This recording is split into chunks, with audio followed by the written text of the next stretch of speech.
He mocked Jason Statham on the biggest stage of his life. He thought he was humiliating an actor, but he had no idea who was watching from the crowd. And when Jason stood up, everything changed. This isn't just a fight. It's a lesson written in silence, sweat, and truth. Stay with us until the end, because what happened on that mat is something you'll remember long after the lights go out. The Seoul International Martial Arts Expo was more than just a competition. It was a monument built on respect, pain, and legacy. Held once a year beneath a steel and glass dome that stretched toward the Seoul skyline like the crown of a temple, it drew fighters, legends, and dreamers from every corner of the world. Dojo flags fluttered high in rows, colored belts filled the crowd like a living mosaic, and the elevated stage in the center of the arena gleamed beneath a ring of floodlights, polished as if it were sacred. It was supposed to be a celebration, but this year, the atmosphere felt off. The air, though filled with the sound of drums and footsteps, carried a subtle weight, the kind that settles in just before a storm breaks. Then came Eli Han, South Korea's golden prodigy, 5-time Taekwondo world champion. A man whose precision in the ring was matched only by his disdain for tradition. His arrival wasn't humble. It never was. He walked through the crowd like it was a hallway meant for one. His dobok was crisp white, the black trim gleaming under the lights. His belt had no frays, no signs of wear, as if untouched by real battle, as if kept perfect for the camera. With a microphone in hand and a smirk that could cut through steel, Eli stepped into the spotlight. He stood center stage, the polished mat beneath his feet reflecting the glow of the arena above. He didn't begin with respect. There was no bow, no tribute, no mention of the masters who had paved the way before him. Instead, he began by tearing them down. He called out Hollywood fighters, men who, according to him, had confused choreography with combat. He spoke of actors who trained to fall, not to fight. Then, with a grin sharper than any blade, he named Jason Statham. A few in the crowd chuckled. Others shifted uncomfortably in their seats. The name landed like a slap. Not because it was Jason's, but because of the venom laced into Eli's tone. He questioned Jason's skill, his belt, his right to wear one. He mocked the idea that an actor could stand in the same arena as a real warrior. He suggested that camera tricks had replaced discipline, that fame had replaced pain. His words weren't just insults. They were calculated, performed, delivered with the precision of a roundhouse kick, and with each syllable the auditorium shifted. Pride gave way to silence. Excitement was replaced by shame. And somewhere near the back of the arena, seated quietly behind a column of visiting masters, one man sat motionless. He wore a black coat zipped up to the chest, hands folded, eyes focused not on Eli, but on the crowd's reaction. His face was familiar to many, but blurred by distance and the low lighting. He hadn't come with an entourage. He wasn't on the program. He hadn't spoken a word. He simply watched. And yet, for those who noticed him, especially the few who truly recognized who he was, his presence changed everything. Because the man behind the calm expression, beneath the quiet coat and steady gaze, was Jason Statham. Not the movie star, not the red carpet icon, but the man who had trained, bled, and earned his black belt long before cameras ever found him. The man who had quietly sparred with champions in Tokyo, bruised ribs in Brazil, and spent years out of the spotlight mastering what others only pretended to know.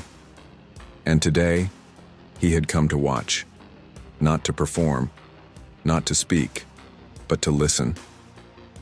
Eli, unaware of the gaze focused on him, doubled down. He raised his arms like a showman and challenged any so-called Hollywood fighter to prove themselves, to face him right there, on the mat. He taunted, spun, kicked the air in a theatrical arc that sent gasps through the audience. Then silence. For a moment, no one moved. Eli stood tall, proud, eyes scanning the crowd like a predator waiting for prey to flinch. And then it happened. From the back of the arena, the quiet man stood. Not suddenly, not dramatically, but deliberately. as if rising wasn't a reaction, but an answer. Jason Statham stepped into the light. He removed the black coat, beneath it a simple training shirt and a belt. But not just any belt. It was frayed, worn, creased by years of combat. The kind of belt that doesn't need explanation. Those who recognized it stopped breathing for a moment. Phones were lowered. Whispers faded. He walked toward the mat, slow and calm, every footstep sinking into the silence like a warning. Eli stood still, half smiling, half confused. For a second, it seemed like he didn't know who he was looking at. But then he did, and his expression faltered. Jason didn't stop at the edge of the mat. He stepped onto it, not for applause, not for spectacle, but because the moment had asked for truth. And he was the answer. The crowd didn't cheer. They couldn't. What they were witnessing didn't feel like entertainment. It felt like something ancient, something honest, a confrontation between ego and essence. And as Jason approached the center of the mat, eyes steady, posture relaxed, Eli's confidence shifted, slightly, imperceptibly. But it shifted. The cameras rolled, the lights buzzed, and somewhere far above them, the air itself seemed to hold its breath. Jason Statham stopped at the center of the mat. Eli faced him, still smiling, but the smirk no longer reached his eyes. Jason bowed, not for the crowd, not for the cameras, but for the truth. And then, he removed his shoes, a warrior's ritual, a final signal. He wasn't here to prove himself. He was here to correct something. Before the world knew Jason Statham as an action star, before the spotlight followed his every step, there was only the gym. The cold floor, the stiff uniform, the discipline that came before the muscle. There were no trailers, no slow-motion scenes. Just pain, repetition, humility. Long before the fame, Jason spent years training under names no audience would ever chant, in places where no cameras were allowed, in basements, on tatami floors that smelled of sweat and old wood. He had bled there, failed there, learned what most never would, that martial arts had nothing to do with winning. It had everything to do with listening. And today, the crowd at the Seoul Expo was about to be reminded of that. Jason now stood barefoot in the center of the mat. The spotlight hadn't shifted toward him. It didn't need to. Every eye was already fixed on the calm figure, whose presence said more than any announcement ever could. Eli, still standing across from him, bounced lightly on his feet, trying to reclaim the rhythm of arrogance he had mastered earlier. He performed a few warm-up moves, sharp and high, each one more theatrical than the last. He stretched his shoulders, cracked his knuckles. He was playing to the crowd, still acting, still unaware that the story had already changed. Jason, on the other hand, didn't stretch, didn't move. His breathing was steady, chest rising and falling like waves, measured, grounded. His face was unreadable, not because it was blank, but because it carried the weight of 100 silent battles. He wasn't trying to intimidate. He didn't need to. Because the real threat is never the one that makes noise, it's the one that's been quiet for too long. A master in the front row whispered something to his apprentice, pointing subtly at Jason's belt. Not just black, aged black, dulled by time and truth. The kind of belt that didn't sparkle under lights. The kind that had survived. The kind that had earned its silence. Then came the first gesture. Jason gave the smallest of nods to the referee. There was no official match, no ceremony. This wasn't on the schedule, but rules bowed to presence, and presence belonged to Jason now. Eli nodded back, still grinning, still caught between mockery and disbelief. He didn't see what others now saw. He didn't sense what the room had already understood. He thought this was a scene. But Jason wasn't here to act. He was here to remind. The moment before the clash stretched long and heavy. The crowd leaned forward in their seats. Hands gripped armrests. Breaths were held mid-lung. No phones buzzed. No one blinked. Then, Eli moved. Fast. Precise. A high kick, sharp like a blade. Jason didn't block it. He shifted, just enough for the strike to graze past his shoulder, close but untouched. The movement was effortless, economical, the kind you don't learn for the camera, the kind that comes from years of knowing what matters and what doesn't. Eli spun again, this time with more speed. Another kick, this one aimed low. Jason stepped aside. Again, no retaliation, no counterstrike, just stillness. But it wasn't passive. It was observational. Jason wasn't reacting. He was recording, measuring, letting Eli reveal everything without offering anything in return. Eli's frustration began to show. He attacked again, this time with a feint and a hook. Jason didn't flinch. His left arm lifted just enough to absorb the strike, redirecting it into the mat with such fluidity it felt like water pushing back against stone. Gasps rippled through the audience, not because of what Jason had done, but because of how little effort it had taken. And for the first time, Eli's smile cracked. The audience was no longer laughing. They were watching. Jason remained calm, focused, not triumphant, not aggressive, just precise. Every move he made reminded the room that true martial arts was never about domination. It was about control. Control of breath, control of fear, control of ego. Eli lunged again, this time leading with a spinning back kick. It was fast, almost beautiful in its execution. But Jason had already moved. Not away. Through.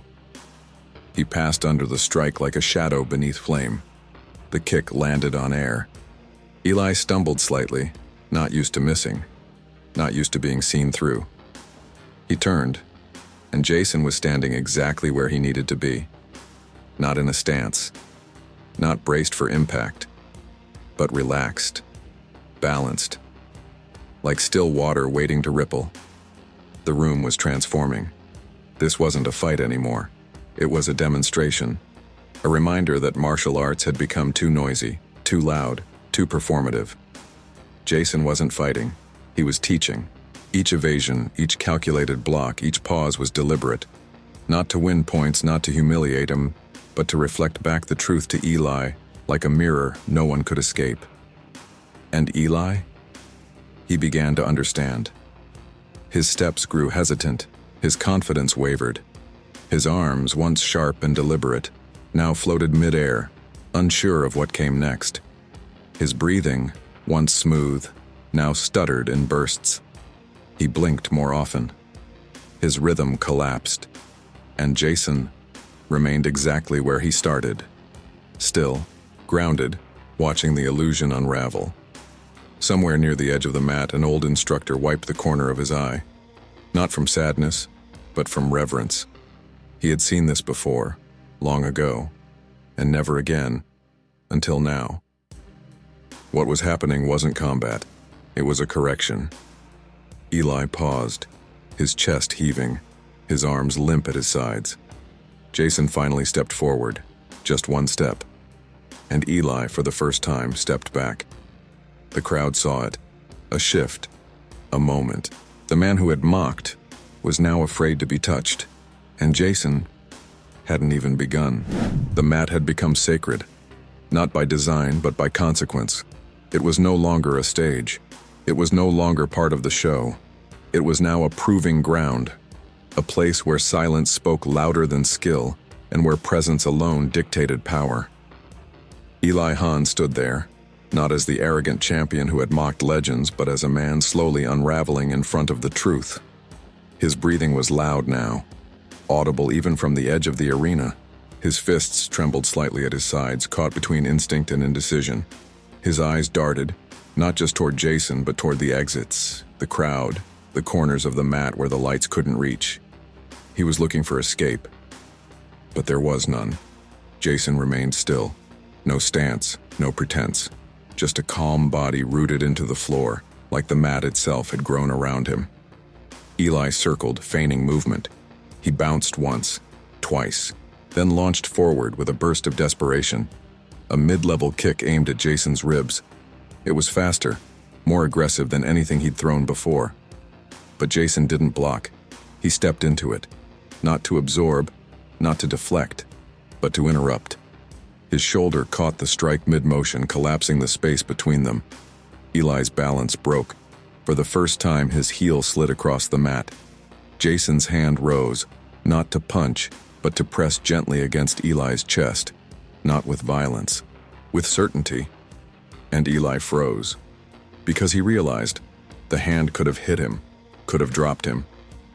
But it didn't. Jason wasn't there to beat him. He was there to show him that he could, and chose not to. That realization stung harder than any blow. It wasn't just defeat. It was exposure. The crowd was utterly silent now. Even the ones who came for spectacle sat still, eyes wide, phones forgotten in their laps. Because they weren't watching a fight anymore. They were watching a man collapse, not to the ground but inward. Jason stepped back, granting space. His posture never changed. His breath remained steady. Every motion he made was effortless, measured, humble. But it was killing Eli. The more Jason didn't attack, the more Eli unraveled. And then came the break. Eli exploded forward with a spinning heel kick, the same move that had won him tournaments, earned him sponsorships, ignited stadiums. His signature, it cut through the air with elegance and speed, but missed everything. Jason ducked beneath it as if brushing past a curtain, as if he'd seen it coming not a second ago, but years ago. And in one breath, he closed the distance. Eli's foot landed behind him, but his balance never returned. Jason stepped in, swift, surgical, and hooked his leg mid-pivot with a sweep so sharp it cut through Eli's stance like wire through sand. Eli hit the mat. Hard, not loud, just final. No bounce. No reaction, just stillness. The crowd gasped, not because of the fall, but because of the silence that followed it. Even pain didn't scream. It just lingered. Jason didn't celebrate, didn't raise his fists, didn't even breathe heavier. He stood over Eli with a calm gaze, hands relaxed, chest rising slowly. No malice, no pity, only disappointment, not in Eli's skill, in his intention. The referee took a hesitant step forward, unsure whether to stop it. There were no official rounds, no points being scored. This wasn't a sanctioned bout. This was something else. Jason turned his head slightly, not toward the referee but toward the audience, and somehow everyone knew it wasn't over yet.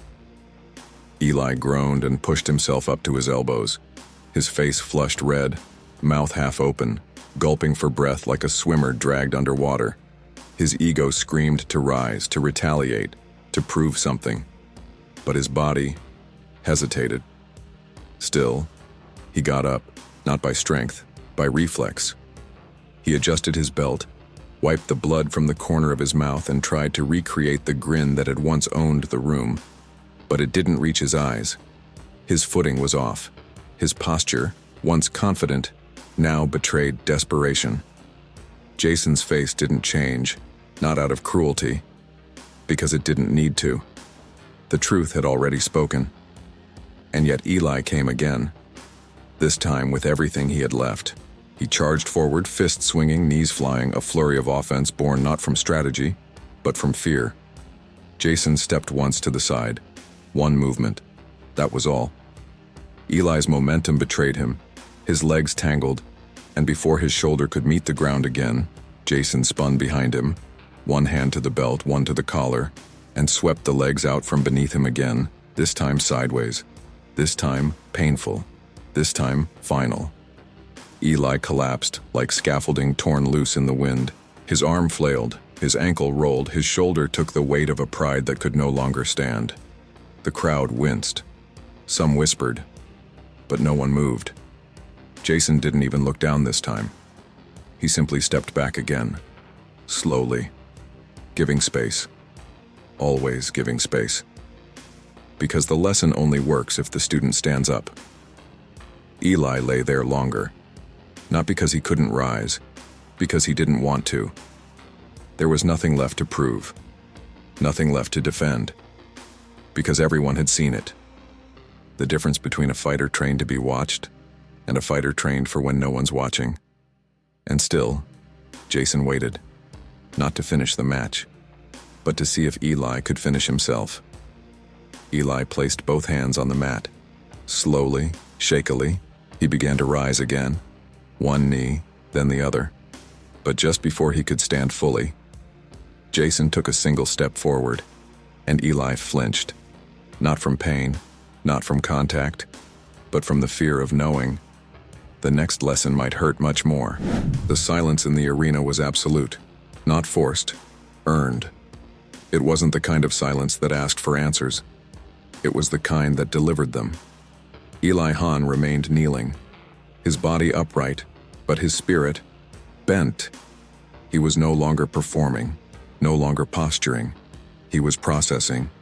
His eyes, once sharp and full of pride, now stared blankly toward the floor, toward the very mat where so many had knelt before him, not in defeat, but in understanding. Jason stood nearby, still, unshaken. He hadn't moved since the last fall, hadn't taken another step, hadn't gestured or spoken. But his presence, rooted, patient, filled the room more than any applause could have. A quiet shift rippled through the audience. Veteran martial artists, once skeptical, now leaned forward not as critics but as witnesses. Young fighters, once fans of Eli's showmanship, now held their breath, understanding that something deeper had unfolded in front of them. This was no longer a clash of skill, it was a clash of principles. Jason's hands relaxed at his sides, his breathing unchanged. He had not bruised, not strained, not broken a sweat, and yet everyone in the room could feel the gravity he had carried into that space. He hadn't come to destroy. He had come to restore balance. Eli slowly rose. His movements were no longer aggressive, no longer rehearsed. They were human, stripped of style, stripped of spectacle. He stood fully, quietly, eyes no longer searching for the camera, but for clarity. Jason bowed his head slightly. No smirk, no dominance, just a nod, from one martial artist to someone who might become one. And then, with calm footsteps, he turned away. No victory pose, no arms raised, no lingering for recognition. Because the mat doesn't honor those who seek applause. It honors those who walk away with nothing left to prove. As Jason approached the edge of the mat, a boy stepped forward from the front row, no older than 15, white belt, hands shaking slightly.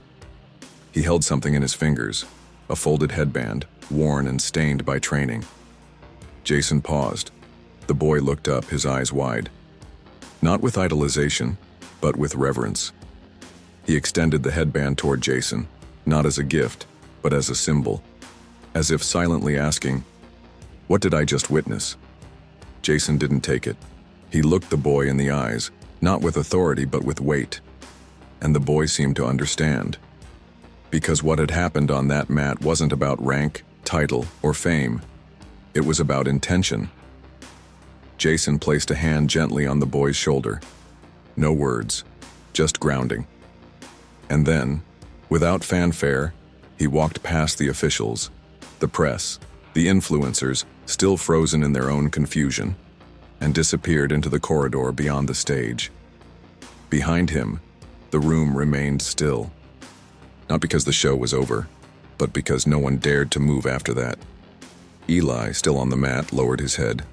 The same spotlight that once glorified his bravado now cast long shadows on the doubt across his face. His belt hung loosely around his waist, no longer tight, no longer proud, just honest. He looked toward the corridor, toward the space where Jason had vanished. And what he saw was not defeat. It was a mirror. In the back row, one by one, the true masters stood. They didn't clap. They didn't cheer. They stood, not for a performance, but for a correction. A Muay Thai coach from Brazil crossed his arms in silence. A judo grandmaster bowed once, eyes closed. A young competitor wiped tears from her cheek, unsure if they came from admiration or revelation. And somewhere in the upper gallery, a camera caught a single frame. Jason's back disappearing into the darkness, while Eli stood alone, eyes following, not as a challenger, but as a student. That image, no blood, no knockout, no sound, went viral before the sun had set. No filters, no edits, just raw footage captioned simply, "He didn't raise his voice. He just stood his ground." By midnight, millions had seen it. And somewhere, across oceans and screens, another boy tied his belt differently that night. Tighter, straighter, not because he wanted to win, but because he wanted to understand. At the edge of the exit hallway, Jason paused just once. A cold breeze passed through the corridor, quiet, weightless. He looked down at his belt, old, worn, but still firm, and then toward the exit. He didn't smile. He didn't cry. He just exhaled, because some victories don't echo through applause. They settle in the silence that follows. What you just witnessed wasn't a match, it was a reckoning. Jason didn't come to be celebrated. He came to correct a lie. And in doing so, he reminded the world what real martial arts truly means. If this story moved you, don't let it end here. Like the video to honor true warriors.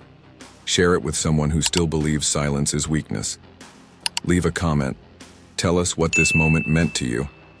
And if you believe the world needs more stories like this one, subscribe to the channel and turn on notifications, because next time, the one watching silently might just be you.